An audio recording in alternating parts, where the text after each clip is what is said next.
at valley low, nandun si Lord. Kasama mo ang Diyos pag na-promote ka, kasama mo ang Diyos pag nawalan ka ng trabaho, pero yung araw-araw kang pumapasok sa trabaho, kasama mo pa rin ang Panginoon. Hindi lang natin na-appreciate kasi yun ang ordinary. Marami sa atin nagsisimba para magpasalamat. Grabe ginawa ng Diyos. At marami ring nagsisimba para may matinding gawin ang Diyos.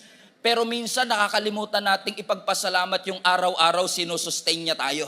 Yung araw-araw may trabaho tayo. Yung araw-araw may nakakain tayo. Yung paglakad po natin kasama si Jesus, kasama din po sa pagpapala ng Diyos at presensya ng Diyos, yung mga simple at ordinaryong parte ng ating buhay. Yung mga average and typical. Yung simpleng pagsikat ng araw kasama mo ang Panginoon. Yung simpleng paghinga mo every second, kasama mo ang ating Panginoon. Ang goosebumps hindi araw-araw nangyayari. Ang milagro hindi araw-araw nangyayari. Kaya nga siya milagro eh. Kasi kapag araw-araw na siya nangyayari, baka hindi mo na siya tawaging milagro. So ang goosebumps hindi mo laging nararanasan. Ang miracle hindi mo laging nararanasan. Ang dramatic scenes ng iyong buhay hindi laging nangyayari sa atin. The Bible talks a lot about God using the ordinary things and the ordinary situations and the ordinary people to produce incredible results. That God will use the ordinary, there's foolish, extraordinary, those who think they are wise. And He chose things that are powerless to shame those who are powerful. Kaya nga po, God chose things sabi ng 1 Corinthians chapter 1 verse 27 to 29. Let me read that to you. God chose things and the world considers nothing what the world considers important. And as a result, no one can ever boast in the presence of God. Look at that wonderful verse. Ang sinasabi ng Panginoon, minsan gagamitin ng Panginoon yung kinukonsider ng mundong mangmang para hiyain ang mga matatalino. Bakit? Kayang gamitin ng Lord kahit yung ordinary para maghatid ng special miracle sa iyong buhay. Kaya wag mong iismulin yung katabi mo. Pangiti-ngiti lang yan. Pero magiging pastor yan. Hindi yan marunong magsalita, pero gagamitin ng Panginoon yan to share the gospel into the world. Pangiti-ngiti lang yung katabi mo, pero maraming pera yan sa bangko.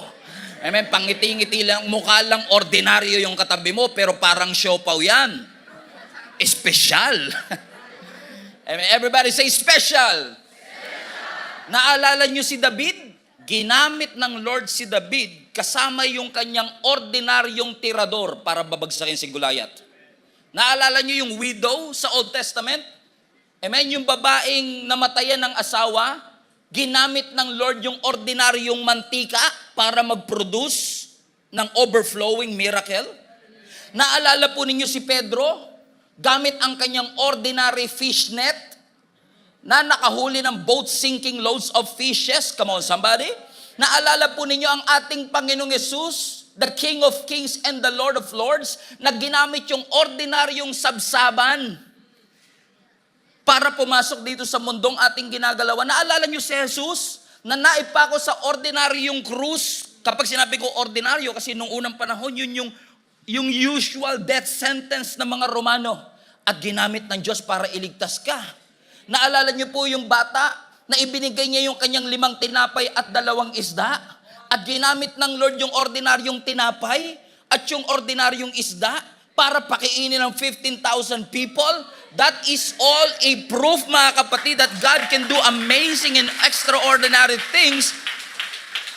Kung willing lang magpagamit ang ordinary, kayang gamitin ng Lord for the extraordinary things. Alam mo, minsan kasi, masyado tayo minsan excited for the next big thing. Inaantay kagad natin, kailan kaya ako mapopromote? Kailan kaya ako makakapasa sa board exam? And pwedeng yung mga next big thing nito, ito yung mga big moments ng yung buhay.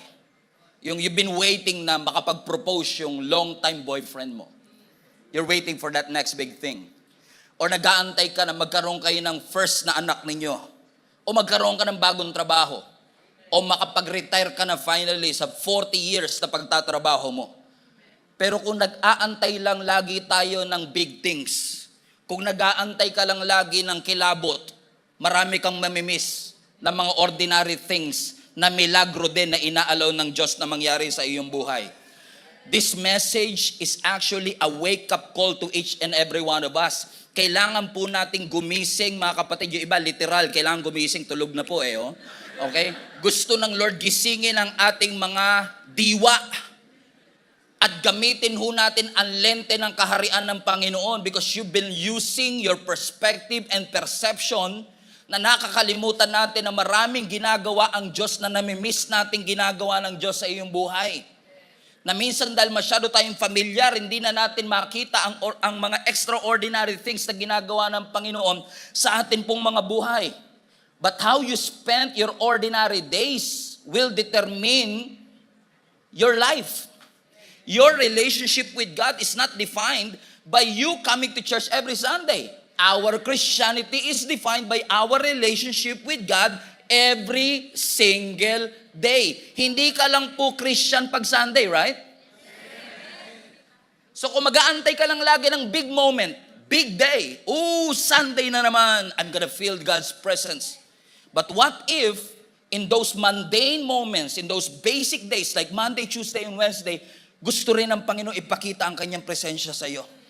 And sometimes we miss that because we're so fixated on our waiting for the next big thing. Gusto natin ng promotion. And yes, God is a God of the massive, but God is also a God of the macro. God is a God who created the vastness of the universe, and the same God who created the universe is the same God who numbered your hair. So highs and lows and everything in between, God is in the ordinary. Yes, may mga times na pag nanalangin ka kay Lord, sumasagot agad siya. May mga sakit na pag pinag-pray mo, gumagaling agad. May mga prayer requests na pinag-pray mo, sumasagot agad ang Diyos. May mga cancer na kahit stage 4, miraculously, biglang natutunaw yung tumor kapag ipinanalangin mo. Pero may mga pagkakataon din na parang, nakikinig ba ang Diyos? Nasaan niya ba ang Diyos? And yes, sometimes damang-dama mo ang Diyos kapag nakakatanggap ka ng breakthrough. Damang-dama mo ang Diyos pag nakakita ka ng milagro. Pero maniniwala ka ba kung sasabihin ko sa iyong kahit sa panahon na ikaw ay nagkasakit, nasaktan, when you are in pain and suffering, God is still in that pain? That God is still in that ordinariness? That you just have to be faithful in the midst of those mundane things that you are doing na akala mo walang epekto, walang nangyayari, but actually may ginagawa ang Panginoon sa iyong buhay. And I must admit to you, being a pastor of this church for quite some time already, I've heard a lot of stories. Na minsan sabi nila, Pastor, I've been trying na mapalapit ako sa ating Panginoon, but unfortunately, talagang may mga pagkakataon na hindi ko po yata feel ang presensya ng Panginoon. Pag pumupunta ako sa church, hindi ko nararamdaman yung presence ng Lord ba? Buti na lang yung faith, hindi feelings. Na yung faith by definition is the confidence of the things you hope for and the evidence of things that you don't see. Meaning, if you have a faith, you have confidence in things that you don't see, and apparently, God is something or somebody that is unseen. At kung hindi mo nakikita ang Panginoon, hindi porket hindi mo siya nakikita, absent siya. Hindi porket tahimik siya, absent siya. Kaya kailangan ng faith. Lalo na pag pakiramdam mo tahimik ang Diyos, mas kailangan mo ng pananampalataya. Lalo na sa mga panahong pakiramdam mo hindi nagko-cooperate ang Diyos, mas kailangan mo ng pananampalataya. Pastor, ang hirap nga kasi nga, faith is the confidence in the things that you don't see. At minsan gagamitin ng Panginoon yung mga moment na ganito para ma-realize natin that in our ordinariness, pwedeng magpakita ang Panginoon sa atin. Yes, God is in our promotion. Yes, God is in our healing. Pero naniniwala ba kayo na ang Diyos nandun din sa uncertainty? Ang Diyos natin nandun din sa mga panahong hindi mo alam ang sagot? Sa mga panahong nagtatanong ka at nagdududa ka, kasama mo pa rin ang Panginoon? Ulitin ko, Merry Christmas! At sa Paskong ito, ipinapaalala lang po natin sa pamamagitan ng pangalan mismo ng Diyos na Emmanuel, nakasama mo siya sa lahat ng oras at sa lahat ng panahon. Palakpakan natin muli ang ating Panginoon. Hallelujah. Everybody say special. And yes, every Sunday is special. Sino sa inyo excited kayo every Sunday na mapunta sa church? Okay, tignan mo katabi mo, mukha bang may tuldok ba sa noo? Amen, special eh. Every Sunday is special. But do you believe that God is also with you habang nagluluto ka? That God can show Himself to you habang ikaw ay nagtatrabaho, nasa gym, nag-aaral, kumakain, natutulog, nagko-commute, papasok ng iyong trabaho, na pwedeng nandun ang presensya ng Panginoon that sometimes we take it for granted because we are waiting for the next big thing in our life. Pero baka mamaya nami-miss na natin na gustong mangusap ng Panginoon sa atin habang nagko-commute tayo, na gusto mangusap ng Panginoon sa atin habang naglalakad tayo, nag-exercise tayo. In those mundane, basic, ordinary moments of our life, pwedeng mangusap ang ating Panginoon. Kaya nga sabi ng 1 Corinthians chapter 10 verse 31, so whether you eat or drink or whatever you do it for the glory of God. Ano man ang iyong ginagawa. Because again, Christianity is not just about your relationship with God during Sundays. Christianity is all about your relationship with God every single moment of your life. Kasi kung paano mo ginugugol ang araw-araw is essentially how you spend your life. Na minsan, we're so consumed with our expectation kung kailan magpapakita ang Panginoon at ine-expect natin siyang magpapakita in a spectacular way. Na Lord, mangusap ka po, pwede po bang isulat niyo po sa mga ulap kung sino ang aking mapapangasawa? That we are expecting God to do amazing miracle things para lang makapangusap siya sa atin. But what if I tell you mga kapatid, na madalas nating namimiss ang ating Panginoon na gumagawa at nangungusap sa araw-araw na normal, ordinary things of our life. Naalala niyo si Elijah? Isa ho siyang propeta sa Bible. One time, hinihingi niya ang instruction ng Panginoon. Nung lumakas yung hangin, kala niya nandun si Lord kasi spectacular eh. Nung lumindol, akala niya mangungusap ang Panginoon. Sabi ng Bible, wala dyan ang Diyos. Nung nagkaroon ng matinding apoy, kala niya nandun si Lord kasi si Moses, nagpakita ang Panginoon kay Moises sa pamamagitan ng apoy. So kala niya nandun ang Panginoon. Pero you know what? Pagkatapos nung hangin, pagkatapos nung lindol, pagkatapos nung apoy, ang sabi ng scripture, and a still small voice. Hindi nagpakita ang Diyos sa hanging malakas, hindi nangusap ang Panginoon sa lindol, hindi nangusap ang Panginoon sa apoy. Bumulong ang Diyos. At huwag niyong mamaliitin ang bulong. Kasi kaya ka binubulungan kasi malapit ka.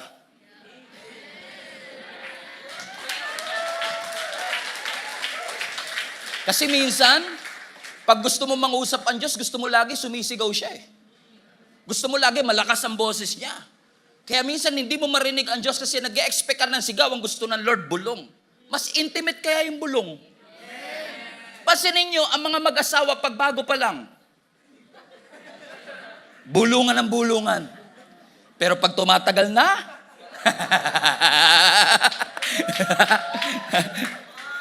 oh, yung asawa mo, na ipinag-pray mo sa Panginoon, iniluhod mo sa Panginoon, sabi mo, Lord, pag siya napakasalan ko, napakagrabing miracle po ito, Panginoon. Sino po sa inyo ipinag-pray nyo yung napang-asawa ninyo sa Panginoon? Parang konti lang pala nag-pray ah. Iba ba gumalaw dyan? Baka demonyo kumilos ah. Ako si Jenny, pinag-pray ko siya. At nung napakasalan ko ang pinakamagandang babae sa balat ng lupa,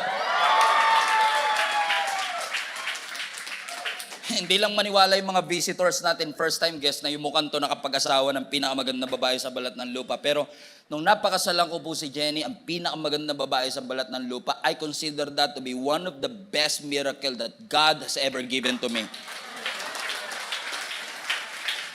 Kayo din po ba ganon? Pero nangyari na rin po ba yung hindi mo akalaing ibibigay ng Lord, ginamit ng Lord yung ordinary conversation to bring extraordinary miracle and blessing and gift? Pero napansin nyo ba habang tumatagal, yung regalong ibinigay sa iyo, nagiging prayer request mo na? Lord, ibigay niyo po siya sa akin. 7 years later, Lord, kailan po ba siya magbabago?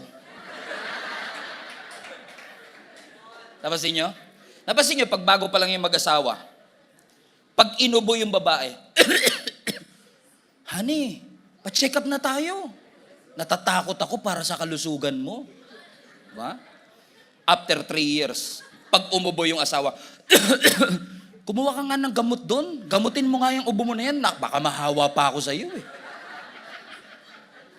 10 years ng kasal. Doon ka nga sa kabilang kwarto matulog. Baka magkahawaan tayo, kawawa naman yung mga bata. 20 years ng kasal. Ba't ganyan ka? Para kang aso kapag nakatahol. Diba? Habang tumatagal, yung parehong blessing, yung parehong breakthrough, nagiging sakit ng ulo. Huwag ka tumingin sa katabi mo, ha? Baka isipin niya, siya yung pinag-uusapan natin. Amen? But you have to remind yourself, mga kapatid, that even in the ordinary things, hindi kailangan lagi may renewal of vows. In the ordinary, mundane conversations every day. Ito lagi ko sinasabi pag nagkakasal ako. If you don't work out, maganda tong kasal ninyo sa Facebook at sa YouTube. But if you don't work it out, because marriage is a hard work. Marriage is a process. If you don't work it out, it won't last long. Maganda yung may intensity. Like Valentine's Day, pinaglatagan mo ng carpet, nag-rent ka ng limousine, nag-date kayo sa 20,000 dinner. Talagang kilig na kilig naman talaga asawa mo dyan. Pero kung ganun ang ginawa mo sa February 14, pero February 15, hindi mo siya pinansin. February 16, hindi mo siya pinansin. February 17, wala yung silbi. May intensity pero walang consistency. Na minsan tayo nag-e-expect tayo sa intensity ng miracle ng Panginoon, pero minsan gumagalaw ang Diyos, hindi lang sa mga intensified blessings, kundi sa consistent every single day relationship that you have with the Lord. Ordinary things. Everybody say ordinary. Ordinary things, katulad ng mga essential things in our life, katulad ng pagkain. When was the last time na nanalangin kayo talaga ng pagpapasalamat sa Panginoon sa pagkain nasa harap natin? Yung hindi yung, Lord, marami po salamat sa pagkain ito, sa pagkain ito. Amen. Gutom na po kasi talaga ako, Panginoon. Natingnan nyo to. Let me give you a perspective. Nananalangin ba tayo bago kumain kasi takot lang tayong malason? O kaya tayo nananalangin bago kumain kasi ina-acknowledge natin galing sa Diyos to? When was the last time that you have that kind of perspective? Because even in the mundane things na hindi mo pinapansin, hindi kailangan maging steak para maging miracle.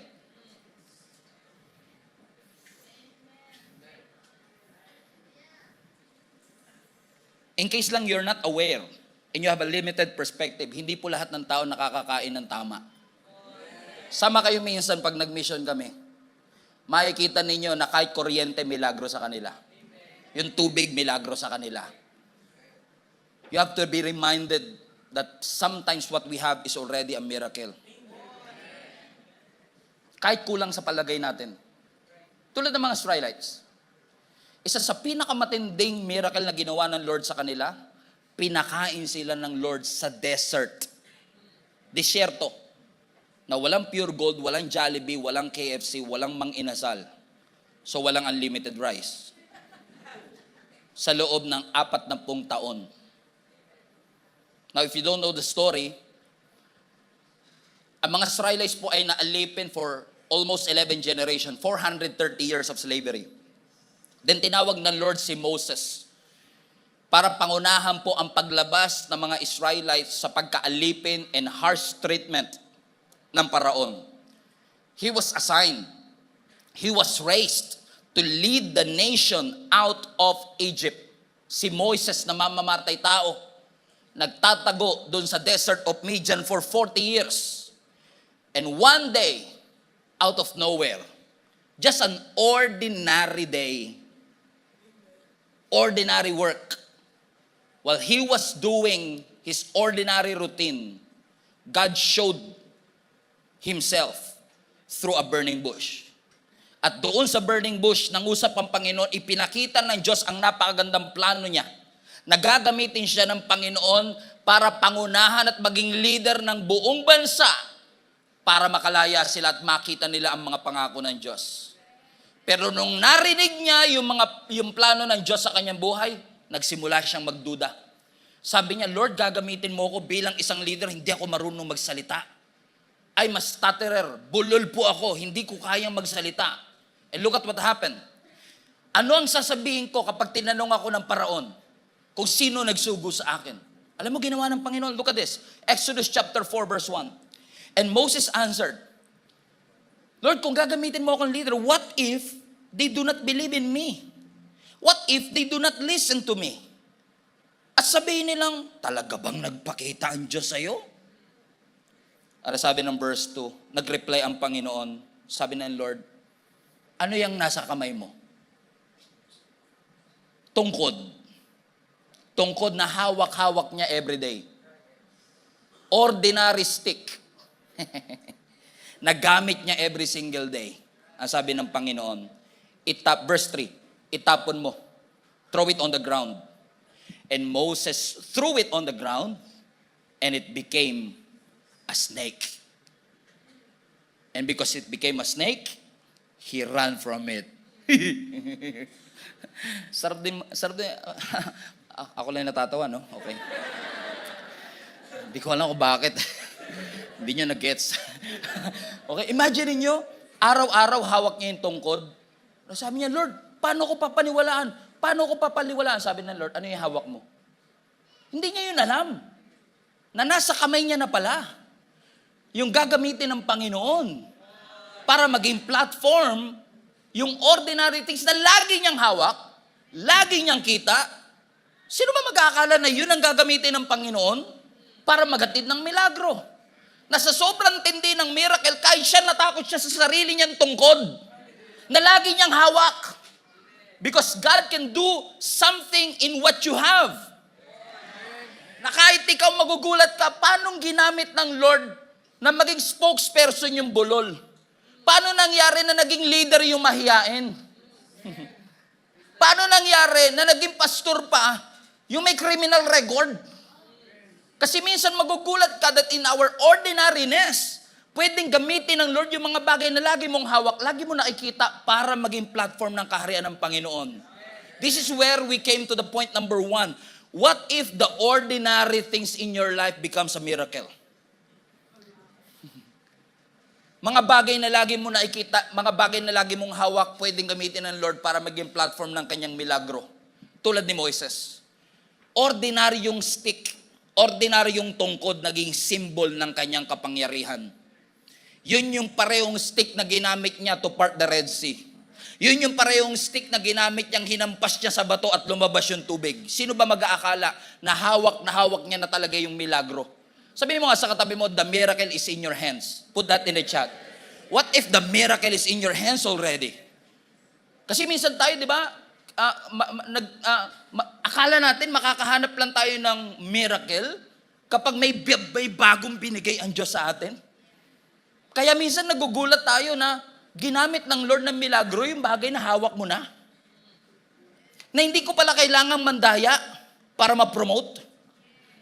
Kasi yung ordinary work ethics ko, yung pagpasok ko ng maaga everyday, gagamitin ng Lord yun na platform para makita ako ng boss ko at makita niya yung kasipagan ko para i-promote. Hindi ko pala kailangang magdagdag ng something para ako ay ma-promote. All I have to do is be faithful in the ordinary things that God can use. Because even the most common things in your life could become an instrument for His miracle. Pwedeng instrumento ng Diyos yan. Sino ba mag-aakala na yung Savior of the world galing sa isang baby? Hindi warrior ang dumating. Hindi mananakop ang dumating. baby. And watch this.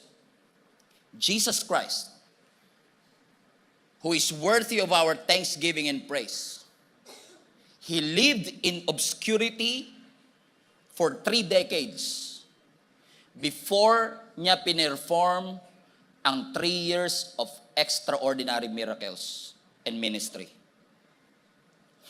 Namuhay muna si Jesus for 30 years bilang ordinary citizen. And He's faithful with that. Living in obscurity, walang nakakakilala, walang nakakapansin. Walang nagbavalidate. And after living faithful in obscurity, God used Him, in essence, for 3 years of extraordinary ministry. And He has healed countless people, ministered to countless people, because He is faithful in the ordinary.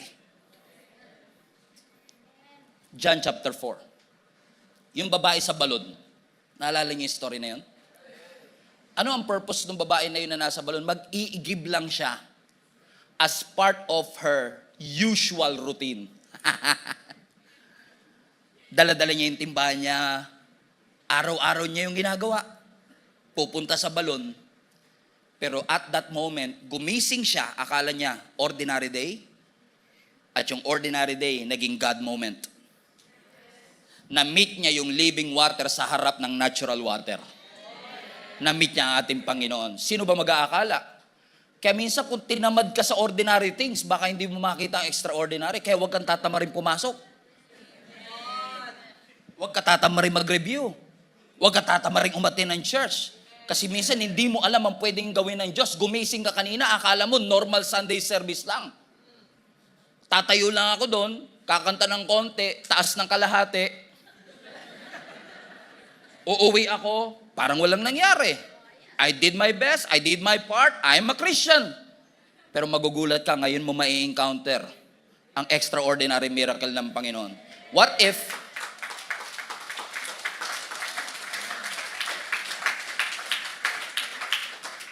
you've been carrying that disease for years? Gumising ka kaninang umaga, akala mo yung sakit na yan ang dadali sa buhay mo. Pero what if today, you will have a God moment na yung cancer cells tutunawin ng Panginoon? Do not underestimate the power of the ordinary. Do not underestimate the power of that routine. That ordinary day becomes her God moment. Doon sa ordinary niya na experience yung overflow. Katulad ni Moses, ordinary shepherd, binigyan ng Lord ng extraordinary assignment. Katulad ni Jesus, amen, na ipinanganak sa ordinary manger, ipinakilala sa ordinary shepherds. Sino mga disciple niya? Ordinary disciples. Mga disciples na walang degree. Hindi influential, hindi celebrity, hindi government officials. Kaya nung pinipreach nila ang resurrection ni Jesus Christ, naalala niyo sa Acts chapter 4, kinamatay pa nga ito nila Stephen, because when they are preaching the gospel about the resurrection of Jesus Christ, sobrang tindi ng boldness nila. Nasabi na scripture, na-impress ang mga Pharisees. Nasabi ng mga Pharisees, hold on a second. These are ordinary people with no special training in the scripture. Pero pag nagsalita, may wisdom. Bakit? Ginamit ng Lord yung kanilang ordinariness. So, hindi na-impress ang mga Pharisees dahil sa kanilang edukasyon. Hindi dahil mayaman sila o maganda katawan nila. Na-impress sila kasi nagtataka sila, walang pinag-aralan to, pero pag nagsalita, may authority. Bakit? Ginamit ng Lord yung ordinary people to do extraordinary things in God's kingdom. Huwag mo maliitin ang iyong sarili, kapatid. Sabi mo nga sa katabi mo, huwag mo ko ismulin. Sa laki kong to.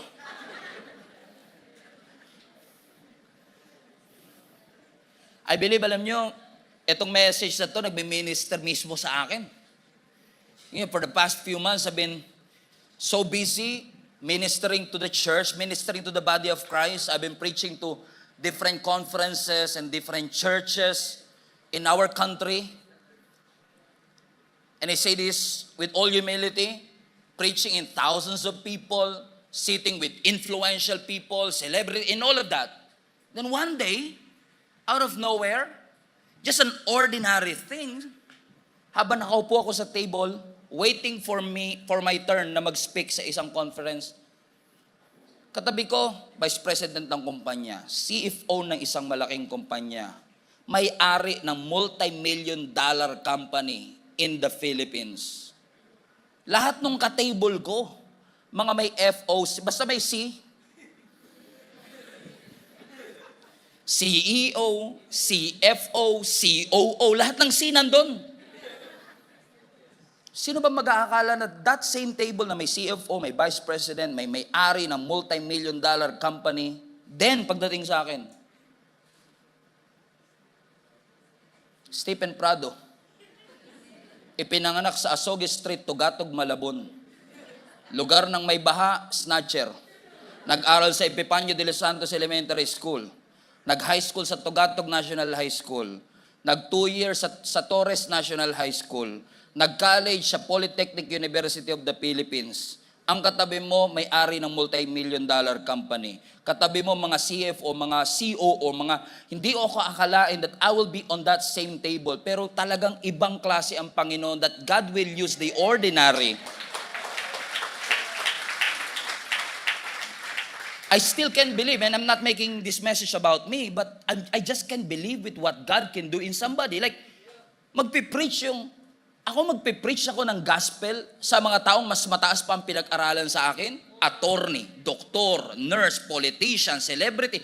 You cannot believe what God can do in your life kapag magiging faithful ka lang talaga. Sa totoo lang po. Kaya wag niyong ismulin ang pwedeng gawin ng Diyos. Tignan mo si Moses, murderer on the run. Pinabalik ng Diyos, ikaw leader ha. And God is so powerful. Kahit hindi siya karapat-dapat, ginamit siya ng Lord to lead the people out of Israel. And because of His obedience, and because of the faith of the Israelites, they have experienced miracle after miracle. Grabe ginawa ng Lord. Nakatawid sila sa Red Sea gamit yung ordinaryong stick. Pinursu sila ng paraon. Hinabol sila ng kalesa. Best chariots. Question. Logically speaking, sino mananalo? Nakapaan, nakakalesa? Panalo yung nakapaa pagkasama mo si Lord. Ganun ang nangyari. Hinahabol sila ng best chariots nakakalesa. Tas yung nakapaan, nakatawid, yung nakakalesa, nalunod. Ginamit ng Lord yung ordinary sea. He parted it and become an extraordinary story that we have right now. Sino ba mag-aakala hanggang ngayon pinagtatalunan paano sila nakatawid? Public service announcement because God is with them. God allowed them to escape. God drowned the enemy. All those 600 chariots were drowned. Nalunod. And last Sunday, if you were here, Exodus chapter 15, they were celebrating.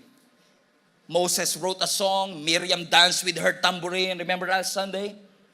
And they were celebrating, realizing the faithfulness of God. Malaya na sila, pero malayo pa sila sa promised land. And Israelites journeyed again. And here comes a problem.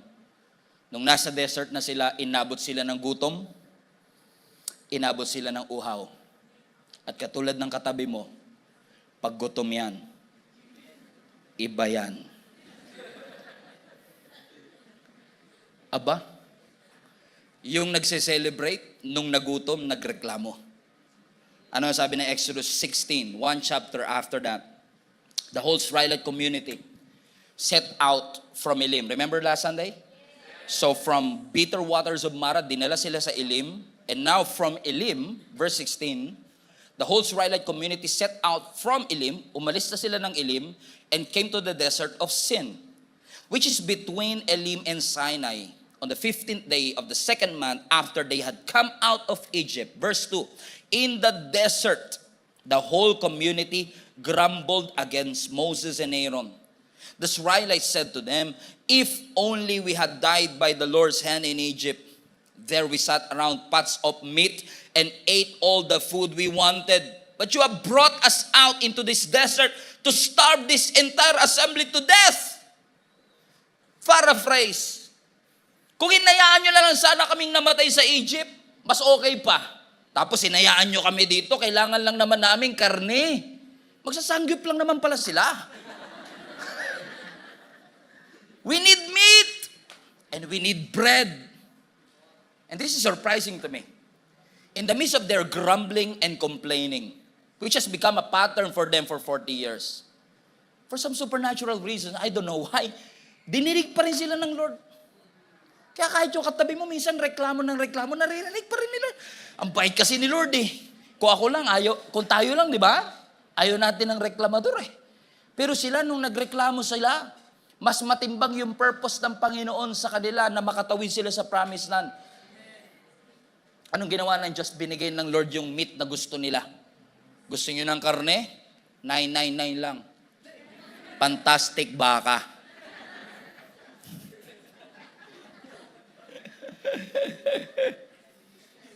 Romantic baboy. Verse 12. Ito sagot ng Diyos sa kanilang complaining. I have heard the grumbling of the Israelites. Sabihin mo sa kanila, Moises, ha? Sa takip silim, sa madaling araw, kakain kayo ng meat. In the morning, kakain kayo ng tinapay. Then you will know that I am the Lord your God. So that evening, dinner nila, kwek-kwek. Verse 13. See that? That evening, kwek-kwek came. Ganyan ba kayo magbasa ng Bible?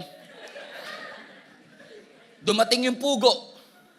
Naging dinner nila. And covered the camp. And watch this. Wala lang time to discuss. Nasabi na scripture, sobrang dami ng pugo hanggang lampas tuhod yung dami.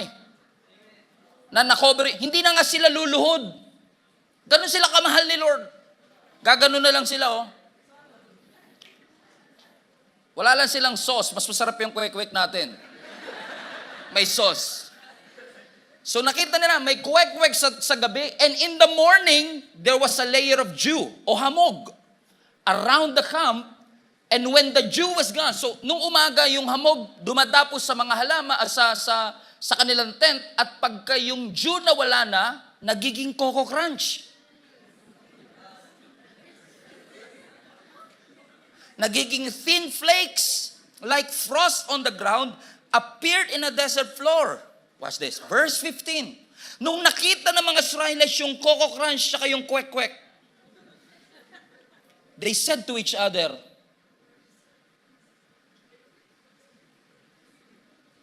what is it? Because they saw something that they've never seen before. Hindi pandesal, hindi footlong, something, there's nothing that resembled this thing on earth. Kaya sabi nila, what is it? Na kapag translate mo sa Hebrew, M-A-N-N-A, mana. Yung mana nga, hindi yun pangalan ng pagkain. Pag translate mo yan, ano to? Hindi na sila nakaisip ng pangalan. Na-amaze sila sa nakita nila, for they don't know what it was. So they said to each other, for they know what it was. So Moses said to them, it is the bread the Lord has given for you to eat. Binigyan sila ng karne, binigyan sila ng tinapay, protein and carbo. Brad, iba si Lord.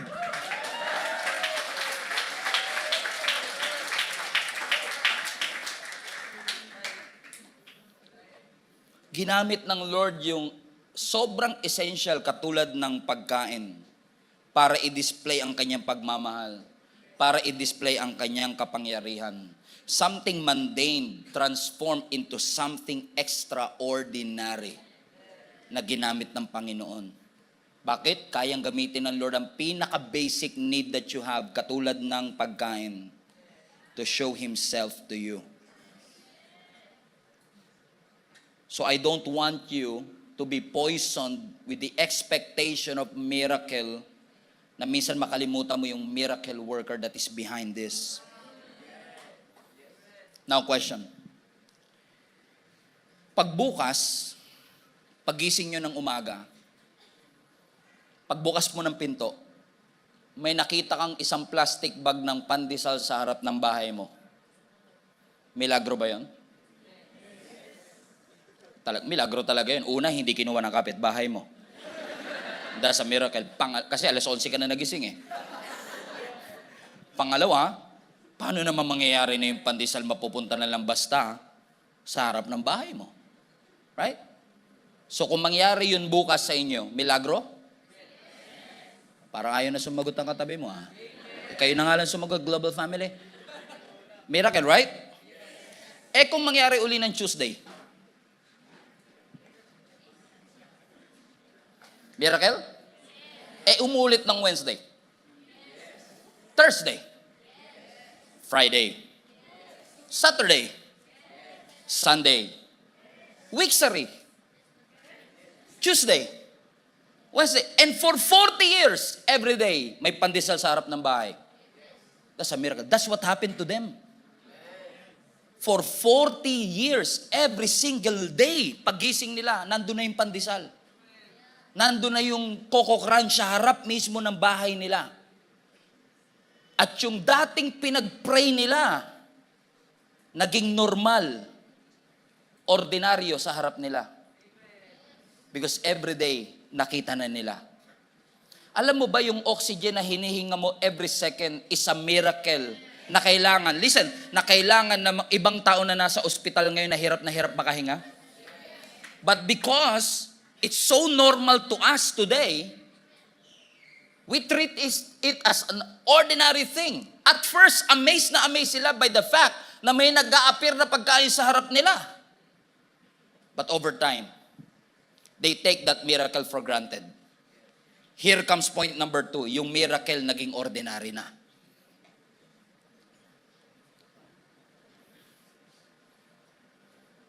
As sabi na scripture, years later, Numbers 21, this was years later, Numbers 21. And once again, they began to speak against God and Moses. Nagrereklamo na naman sila. Ordinary thing. Why have you brought us out of Egypt to die here in the wilderness? Look at the screen. They complain. There is nothing to eat here and nothing to drink. Highlight this part. And we hate this horrible manna. My goodness. Yung prayer request nila, Lord, bigyan mo kami ng mana, bigyan mo kami ng mana, binigay ng Lord. Years later, sabi nila, wala bang ibang pagkain? Yung dating miracle, naging ordinary. Kasi yung consistent provision ng Lord, pakiramdam natin minsan ordinaryo na lang. Nawala na yung wonder, nawala na yung appreciation, nawala na tayo ng perspective, nawalan tayo ng context. Bigyan ko lang kayo ng context. Nasa disyerto sila. So kung magkaroon ka ng tinapay, kahit isang araw lang, pero mangyari yun sa iyo for 40 years. At dahil normal na yung tinapay, wala bang iba? Yung dating pinag-pray mong asawa, wala na bang iba? Yung dating trabahong niluhod mo sa Panginoon, I hate this horrible job. I hate this horrible marriage. How many times have we missed the miracle right in front of our eyes because we're so fixated on what we want? We want more. Gusto namin ng mas marami. Kasi masyado nang paulit-ulit yung milagro, trinato na nating routine. But everyday miracles have been taken for granted. And I believe we are going on in this series because God wants us to be reminded. Wag po kayong mawawala ng perspective na yung mga bagay na natatanggap ninyo sa Panginoon na routine. Pagkain man yan, bubong ng bahay, tubig, kuryente, internet, lahat po yan milagro na galing sa ating Panginoon. Nakalimutan na nila yung halaga ng answered prayer. Nawaglit na sa kaisipan nila yung mga blessings na meron sila araw-araw. Siguro dahil araw-araw tayo nakakakita ng mga posts online na sobrang flashy. Pag kumain sila, restaurant, wow, grabe. Ako dito, toyo. Pero masarap yun. At pag tinignan mo lifestyle nila, grabe, araw-araw itong kumakain sa restaurant. Every month, nasa ibang bansa. Normal sa kanila, pangarap mo. Pero yung normal sa'yo, pangarap din ng iba yun. Baka lang nakalimutan mo. Yung iba nangangarap magkabubong. May bubong kayo? Yung iba nangangarap makakain ng 3 beses isang araw. Yung iba nangangarap magkaasawa, magkaanak. Nay, natatawa ka. Totoo po yan. Kami ni Jenny nung girlfriend, boyfriend pa lang kami, grabe, patay na patay pa naman sa akin yun. Andiyan ba? Naalala ko dati, girlfriend, boyfriend pa lang kami. May mga time na magde-date kami. Sobrang understanding ng napang-asawa ko na to. Kakain kami, hati lang kami sa B1. Naintindihan niya yung sitwasyon ko nun. Na hindi ko kayang mag-provide ng date namin sa restaurant. Doon lang kami sa may isitan. Pagka tapos ng mga ginagawa mo sa trabaho, galing ka dun sa LRT, bababa ka ng Diyos magde-date kayo. Gagamitin ng Lord yung sitwasyon na pinapangarap ko lang dati, sana makakain kami kahit sa restaurant man lang. Pero minsan, di na natin ay pagpapasalamat, no? Dati yung Jollibee, pag okasyon lang meron, nagja-Jollibee. Pero ngayon, pag naisipan mo, Jollibee tayo. Dati yung noodles, ang dami ng sabaw mo, di ba? Para magkasya sa lahat. Yung 3-in-1 talagang hinahati mo sa 3. 3 tasa para magkasya sa lahat. Yung hotdog, pag kinakain mo, balat muna. Naranasan niyo ba yun? Kasi para magkasya.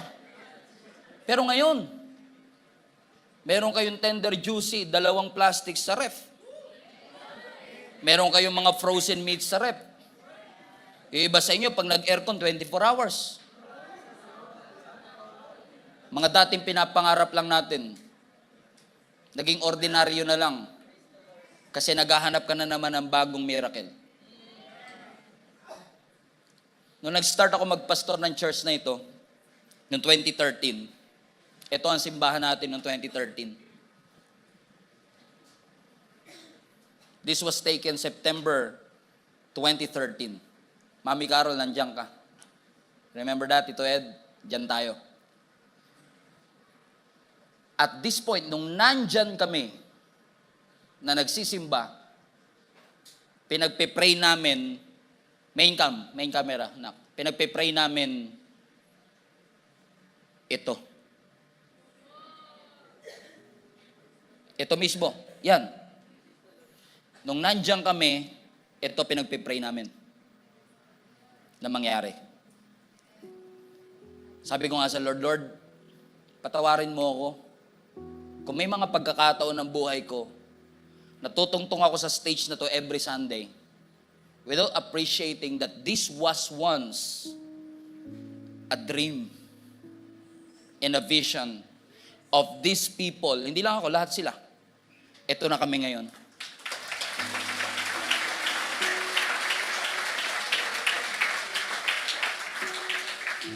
Let's put this in context. At hindi lang to isang beses nangyayari. Sa isang linggo, 2 beses nangyayari to. May kasamang chapel service pa. Sabi ko nga kay Lord, Lord, patawarin mo ako kung may mga pagkakataon sa buhay ko na masyado na kasing naging ordinaryo sa akin to, na nakalimutan kung dati ko tong pinag-pray at niluhod sa iyo. Kaninang umaga, Ganito rin puno rin kami kanina umaga eh. About 800, 900 people came in person. 2,800 people attended our online services kanina. Today, approximately 800 people here in person. 1,400 on Facebook currently watching today. As of the moment as I speak, nanonood sila. Tignan natin sa YouTube. Wala ko internet.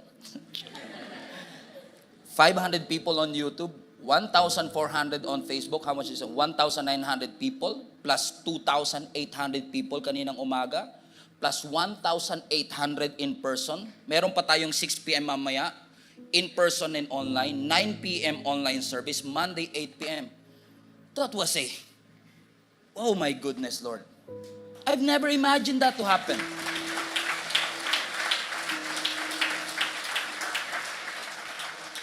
And by the way, hindi yun basta number lang.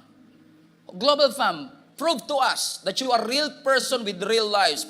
Let me know in the comment section, where are you streaming from? Saang parte kayo ng mundo nanonood ngayon? Because we've never thought in 2013 that this would have been possible. Nanalangin lang, nagpray lang. Yung ordinary, naging miracle. And you know what? This week, for some, I don't know what reason, lahat yata ng pastor na nakausap ko, sinasabi, Pastor, mag-pray na kayo ng sarili niyong building. Sabi ko, parang napapadalas yung pag-uusap ng church building. Bibigyan na kaya kami ng Lord ng sarili namin building? Diba? Ang bihira. Kasi kung mangyayari yun, tutuparin ng Lord, let's say 5 or 10 years from now, magkaroon tayo ng sarili natin building. So ito, ordinaryo, yun yung milagro. Pero itong ordinaryo, milagro to dati. So minsan lang, we're so excited with, gusto namin ng building. Baka nakalimutan natin pagpasalamat to. That you are literally sitting in somebody else's answered prayer. Pinanalangin po tayo ng mga pastors natin. Pinanalangin tayo ni Tatay Larry, ni Nanay Sita, nila Pastor Paul, nila Pastor Richard, lahat ng mga elders natin. Pinanalangin tayo ng mga heroes of faith natin na nandito, sila Nanay Neneng, nakikita ko sila Mami Carol, Tito Ed, Ate Rosario. Pinanalangin tayong lahat ng Panginoon, and now we are living their dream. And I don't want us to lose that perspective. Using the kingdom lens, you are not seeing something ordinary. This is a miracle. Yung normal sa'yo, pangarap ng iba. Yung trabaho mo, pangarap ng iba. Yung bahay mo, template ng iba na kanilang dream house. Huwag nating kakalimutan na pati yung mga nababasa natin sa scripture ay mga milagro ng Diyos. Is a miracle na kasama natin si John from Zamboanga. Is a miracle na kasama natin si Jera from Negros Oriental, si Benji from Masbate, si Sha from Taguig, si Karina from Sampaloc. It is a miracle in motion. It is a miracle that when you turn your Bibles at makita mo si Elijah kumakain dahil hinahatiran siya ng raven na uwak. Hindi po yun normal. Miracle po yun. Na yung mga Israelites, naglalakad sila sa desert, may pillar of cloud pag umaga, at may pillar of fire kapag gabi. Milagro po yun. Milagro po na naglalakad ang mga Israelites for 40 years, hindi nasira damit nila. Hindi naupod yung sandals nila. Isa pong milagro nung pinalo ni Moses yung bato, lumabas yung tubig, milagro po yun. Yung fertility ni Sarah, milagro yun. Yung fertility na Hannah, milagro yun. Katulad ng mga Israelites, they just stop recognizing the miracle and they start desiring for more. Hindi nawala yung value ng mana. Yun pa rin yung the same miracle na binigay ng Lord sa kanila, pero naging ordinaryo sa kanilang mata. That sometimes we became too Christian, too saved. Na minsan when we hear the gospel, coming to church in an ordinary Sunday, pag binanggit pa lang yung title, alam ko na yan. Kaya minsan hindi makapangusap ang Panginoon sa atin because we think we know it all. Alam na kasi natin siya. Meron na tayong assumption, alam ko napapatunguhan ni pastor. Pag nag-worship tayo, parang hindi ko naramdaman ang Panginoon kapag nag-worship ako. Well, sir, the team is not supposed to serve your feelings. We are here to serve the Lord. So hindi porket hindi mo naramdaman, hindi naramdaman ng iba. Because I know a lot of people who are joining us in the other side of the screen, na kahit nasa screen lang sila, they feel the presence of God. Meron tayong representative, si Royce from Gia Balayan, nasa kabilang screen lang sila. Every Sunday nag-worship, but they felt the presence of God. Don't ever take that for granted. That we have that privilege to come here in person and worship the Lord. That we have that privilege to be part of our link-up group.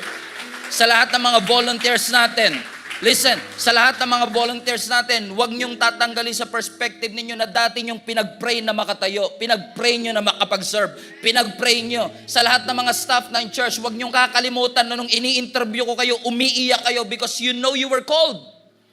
Do not lose that perspective.